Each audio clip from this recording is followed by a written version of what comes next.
Now let us discuss third and fourth question. The following pseudocode is executed using the scores data set. Two students form a study pair if their difference in mathematics marks is at most 10. Okay. First, they have initialized a variable count1 equals to study pair pile1. In this line they have made a call to the procedure study pair and given the pile1 as a parameter. Let us see what is the procedure of this study pair. In this procedure definition, first they have initialized a variable a equals to 0. Then a while loop has been started which will read the cards from the pile one by one. Read the first card x in pile p1, move x to pile p2. Now they will, in these lines they have written that they will read the cards from the pile one by one, and after reading them they will shift that card to another pile. Then again an inner while loop has been started which will read the leftover cards in pile p1.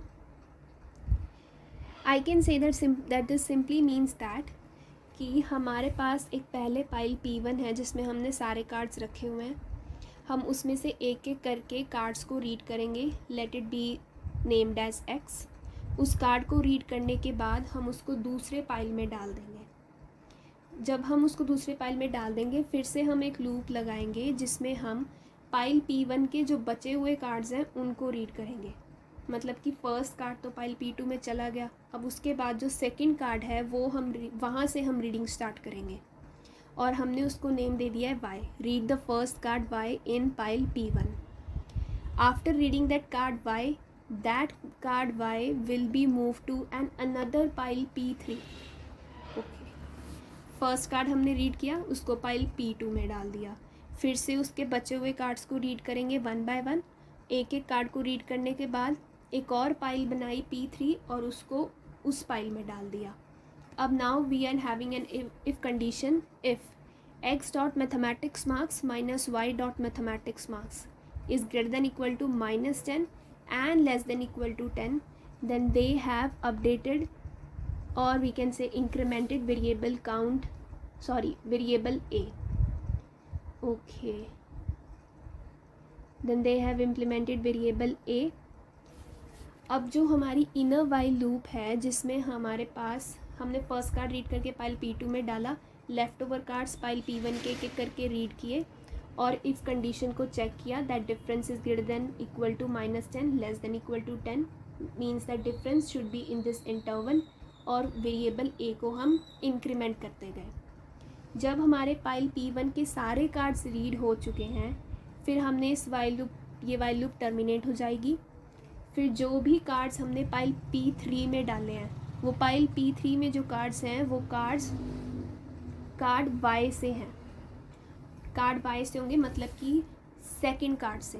वो सारे cards हम pile p3 से फिर से pile p1 में डाल देंगे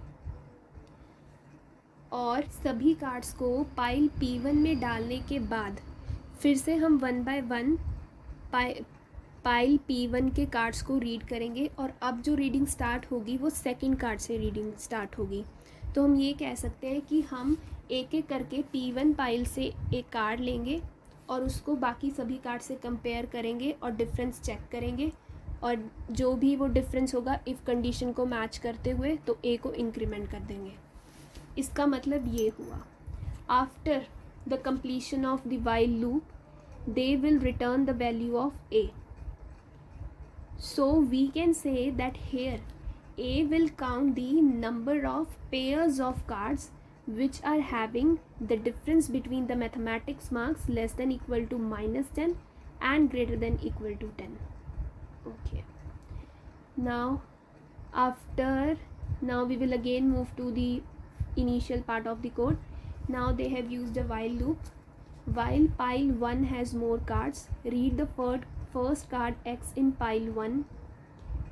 इसके बाद इन्होंने हमें 3 इफ़ कंडीशंस दी हुई हैं कि अगर सिटी टाउन चेन्नई है तो x को पाइल CHN में मूव कर दो. सिटी टाउन बेंगलोर है तो x को पाइल BLR में मूव करेंगे हम. सिटी टाउन वेलोर है तो x को पाइल VLR में मूव करेंगे. मतलब कि हमारे पास जितने भी पाइल 1 में कार्ड्स थे उन सभी कार्ड्स को हमने 3 पाइल्स में डिस्ट्रीब्यूट कर दिया। पाइल CHN जिसमें से वही कार्ड्स होंगे जिनकी सिटी टाउन चेन्नई है, and likewise the pile DLR and pile VLR। Now count two, एक और वेरिएबल यूज़ किया उन्होंने, which is equal to study pair pile CHN plus study pair pile BLR plus study pair pile VLR। Study pair जो procedure है वो उसी तरह work करेगा जैसे हमने पहले अभी डिस्कस किया था। अब इसमें पाइल CHN हम पर्टिकुलरली यूज़ कर रहे हैं, मतलब कि इस प्रोसीजर के बाद ए जो है हमारा वेरिएबल वो वैल्यू रिटर्न करेगा as number of pairs of cards from pile CHN, मतलब कि पेयर्स ऑफ कार्ड्स जो पर्टिकुलरली जिनकी सिटी टाउन चेन्नई है और डिफरेंस गिवन इंटरवल में लाई करता है।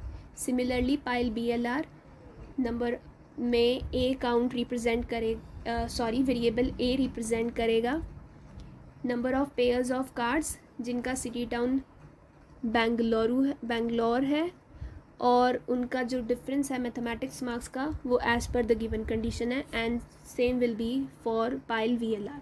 Now the third question is what will count 1 represent. जैसा हमने इस कोड को स्टडी किया है तो काउंट 1 स्टडी पेयर पाइल 1 को रीड करता है, मतलब कि पाइल P1 के और वी कैन से पाइल 1 के सभी कार्ड्स को एक दूसरे से कंपेयर किया और डिफरेंस फाइंड किया, and the difference should B at most 10 क्योंकि कंडीशन है लेस देन इक्वल टू 10, और हमें क्वेश्चन में भी गिवन है कि अगर difference in mathematics marks at most 10 है तो स्टूडेंट्स का स्टडी पेयर बनता है। So we can say that count 1 will represent number of study pairs. So the correct answer is option 1. Now the fourth question is what will count 2 represent at the end of execution. Count 2 जो है वो count करता है number of study pairs, difference इनका mathematics marks का at most 10 है, city Chennai है। Similarly difference as given in the question and city is Bangalore and same for city Vellore. So we can say that count 2 will represent number of study pairs where students in each pair are from the same city, क्योंकि उन्होंने pile हर city की different बनाई है तो study pairs जो होंगे वो सेम सिटी को बिलोंग करेंगे, and that study pairs can be from the city Chennai, Bangalore और Vellore. So the correct answer is option 4।